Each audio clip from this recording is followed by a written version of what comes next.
What's going on, YouTube? Ferocity here. I hope you guys are doing well.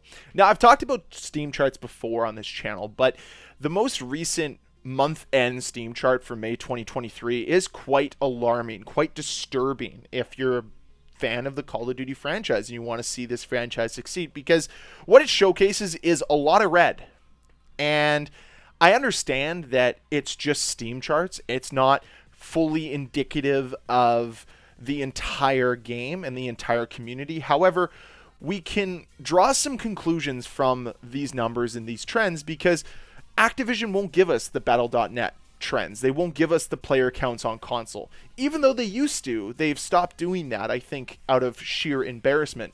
They probably have those numbers out in private, might even doctor them so that it seems that the game has a little bit more momentum than it truly has. But what we see with these Steam charts is that the game is falling out of fashion, and quickly. A 21% drop in average players on Steam.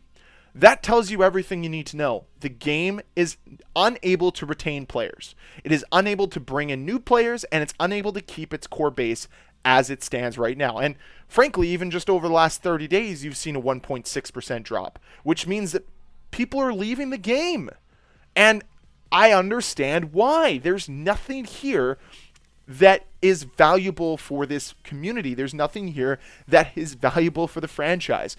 Every bit of feedback we've given Activision has fallen on deaf ears. Anytime that we've tried to actively make this game better, Activision has turned around and tried to sell us a bundle. That's what Activision cares about now. It's not about improving on the shortcomings of this game. It is trying to sell you a bundle at every single turn. And that's the problem. It's like if your city needed to repair its roads, and instead of repairing its roads, put up lemonade stands everywhere and said, please buy our lemonade. We won't fix the roads unless you buy the lemonade. So please buy the lemonade. Isn't it nice that we got the kids here to sell you lemonade? Isn't it nice that we got some of your favorite local celebrities to sell you lemonade? It might not be the world's best analogy, and I apologize for making you sit through that. But if I'm being honest here, guys, this is shambolic. This is shameful. And if I was somebody that had any type of vested interest into the success of Call of Duty or Activision, I would be pissed. If I had monetary losses tied to this abysmal release, things wouldn't be good. I'd be pulling my money out of Activision right now. Because any investment that has lost this much momentum over just a 6-month period isn't an investment that I want to be a part of. Yes, they were able to bring some players into the game with Season 1. But after that, they have consistently bled players because they are unable to retain an audience. Looking at these charts, December they lost 20%. January they lost 42% of their player base. 42%. Why? Because Warzone 2 sucked. The only reason why these numbers have a positive for November is because Warzone became a thing. If Warzone doesn't become a thing, they're all red from the beginning until now. Only reason why there's players is because it became free to play.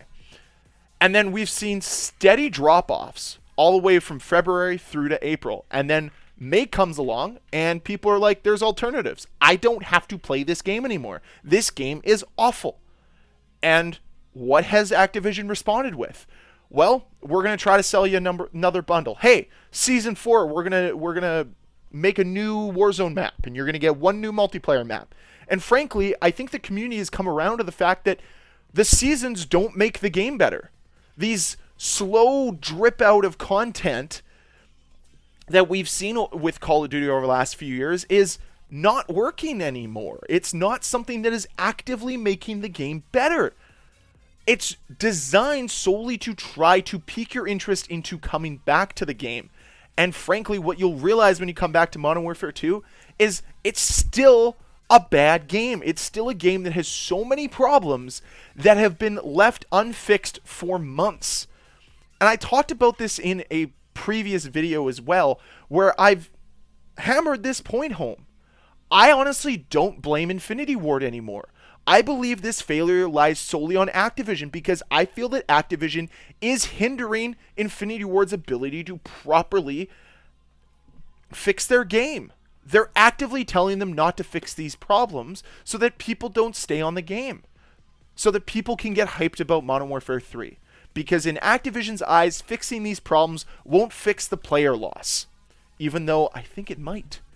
But a lot of people are just tuning out Call of Duty altogether, and frankly, I'm with you guys. And I think we're ready for that boycott. I think we're ready for massive change within this community, and it's going to take everybody. But these numbers tell us everything we need to know. The community is fed up with the quality of games that Activision is releasing, and we're over it altogether. And I'm so excited to see Modern Warfare 3 fail from the get-go, because I think that this community will allow it to fail.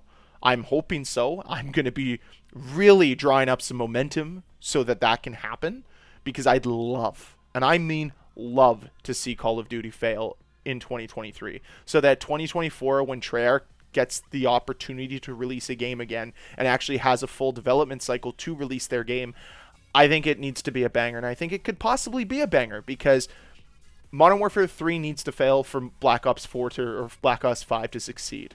And I think that's where we're at this point in time. But I just wanted to bring up these Steam charts, because every time I look at them, they are just more and more hilarious to look at. You used to have 223,000 players just on Steam. That's not even the main place to play Call of Duty. And you've lost players every single month since then. Sometimes 20 to 40% of them. I don't know how anybody at Activision looks at that and thinks this game is a success. Think that this is the best experience that they can offer this Call of Duty community. We're not too picky. Activision is just too lazy to meet the standards of what the community expects. So yeah, good riddance. I hope this fails. I hope that they learn from their mistakes, but they probably won't. Call of Duty's just in a tough spot right now. It's in a spot where the community is ready to revolt, and I don't think Activision is ready to hear the cries of the community. They're not going to listen to change. They're not going to change easily. So we have to continue to try to make our voice louder and make the reach farther, so that more people stop allowing this type of business to continue. Call of Duty's down bad. The Steam charts show it. It's as simple as that. Thank you guys very much for watching. I know this kind of fizzled out towards the end, but I wanted to be honest with you guys about this, because yeah, I think it showcases exactly where Call of Duty is going, which is in a downward trend, which I'm okay with that.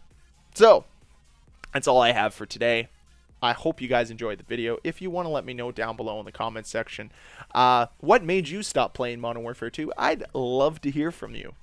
Anyways, thanks again. If you enjoyed the video, please hit that like button. If you want to see more videos from me, please hit that subscribe button. See you guys next time.